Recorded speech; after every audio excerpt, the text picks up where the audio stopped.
ये 10 मिनट का डिक्टेशन है ओपी शुक्ला जी से। प्रश्न पत्र संख्या 2004 एवं 5। Ready 1 2 3 start. अध्यक्ष महोदय, मैं इस विधेयक का हार्दिक समर्थन करता हूँ, किंतु समर्थन करने के साथ साथ कुछ बातों की ओर सदन का ध्यान आकर्षित करना उचित समझता हूँ।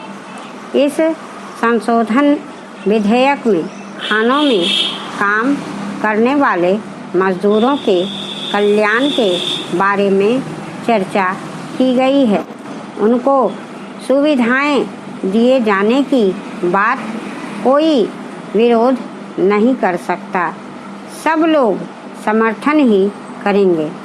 हम देखते हैं कि मजदूरों का जितना भला होना चाहिए था उतना नहीं हो पाया है। इस बात की चर्चा करते हुए मैं दो बहुत ही महत्वपूर्ण बातें सदन के सामने प्रस्तुत करना चाहता हूँ। अभी कुछ महीने पहले मजदूर संघ की रैली हुई थी। इस रैली में बहुत बड़ी संख्या में खानों में काम करने वाले श्रमिक भी आए थे। उन्होंने शिकायत की कि उनमें से बहुत से लोग हिंदी भाषी क्षेत्रों के हैं, किंतु उनके बच्चों के लिए स्कूलों में पढ़ने की व्यवस्था नहीं है। सरकार का यह नियम है कि अगर काफ़ी संख्या में इस तरह के लोग हों और जिस भाषा को भी वे जानते या बोलते हों उसी भाषा में शिक्षा देने की व्यवस्था होनी चाहिए। लेकिन खान मालिकों ने इसकी व्यवस्था नहीं की है, जिसकी वजह से कठिनाई होती है। मैं माननीय मंत्री जी से यह कहना चाहता हूँ कि वे इसका पता लगाएं और यदि यह बात सही है तो उनके बच्चों को अनपढ़ बनाकर रखने से कोई लाभ नहीं होगा। इसलिए आप यह अवश्य देखें कि इस तरह काम करने वाले मजदूरों के बच्चों की शिक्षा उनकी भाषा में हो। मजदूरों के कल्याण से इस बिल का संबंध है और यदि मजदूर शिक्षित नहीं होंगे तो वे कल्याण की बात भी नहीं समझ सकेंगे। दूसरी बात दुर्घटना से संबंधित है। खानों में दुर्घटनाएं बहुत होती हैं, लेकिन उनके लिए जो मुआवजा आदि उनको मिलना चाहिए वह उचित तरीके से उनको नहीं मिलता है। मेरा आपसे निवेदन है कि आप जहां इस तरह की बात हो, जहां आपका कानून तोड़ा जाता हो, वहां उस पर रोक लगाएं।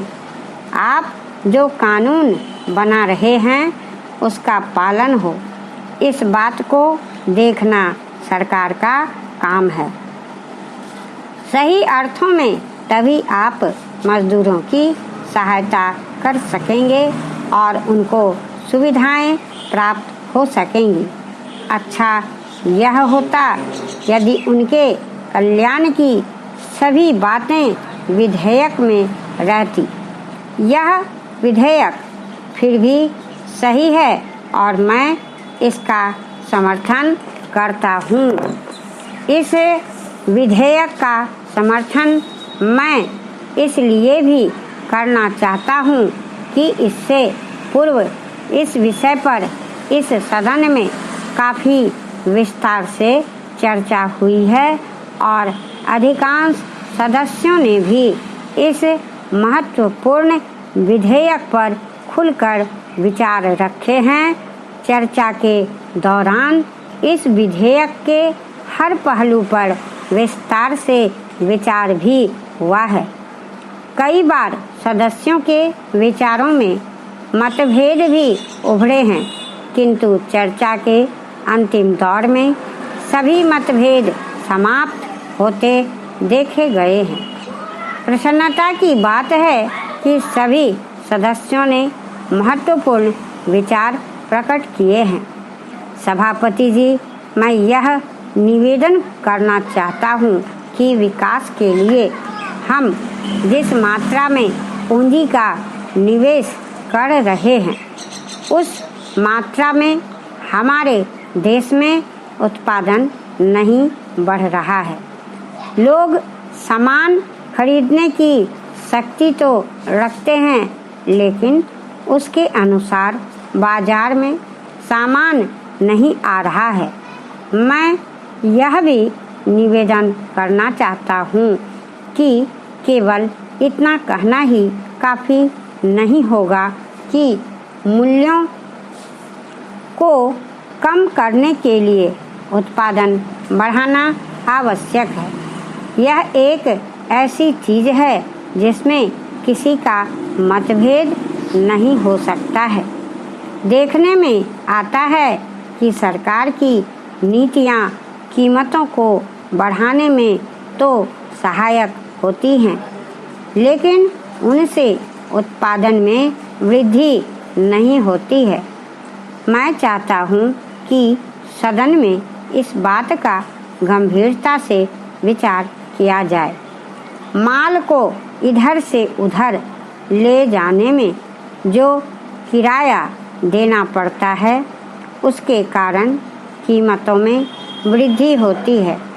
मुझे आश्चर्य है कि वित्त मंत्री महोदय ने अपने भाषण में यह तो अवश्य कहा है कि कीमतों में वृद्धि होने से उन्हें चिंता हो रही है, किंतु इसे रोकने के लिए कौन से उपाय किए जा रहे हैं, इस संबंध में वित्त मंत्री जी ने अपने भाषण में उल्लेख नहीं किया है। मैं उनकी इस बात से सहमत नहीं हूँ कि थोक मूल्यों में लगभग 8% की वृद्धि हुई है। इसमें इससे अधिक वृद्धि हुई है।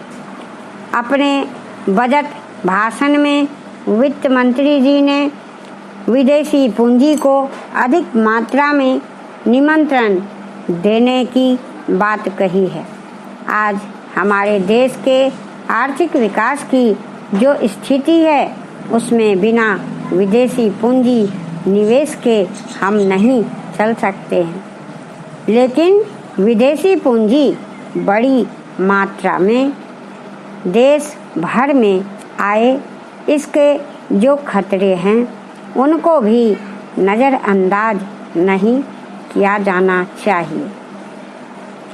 मुझे दुख है कि यह बात अभी तक स्पष्ट नहीं हुई है कि हम जो विदेशी धन देश में लाना चाहते हैं, वह किन शर्तों पर लाना चाहते हैं। उद्योग धंधों में, कल कारखानों में विदेशी पूंजी का हिस्सा बहुत कम है। यह बात वित्त मंत्री जी ने कही है। ध्यान देने की बात यह है कि विदेशी धन पर हमारे देश में जो मुनाफा हो रहा है, वह अन्य देशों की तुलना में काफ़ी है, और यदि विदेशी पूंजी मुनाफे के लिए देश में आना चाहती है तो उसे अभी काफ़ी सुविधाएं दी जा रही हैं।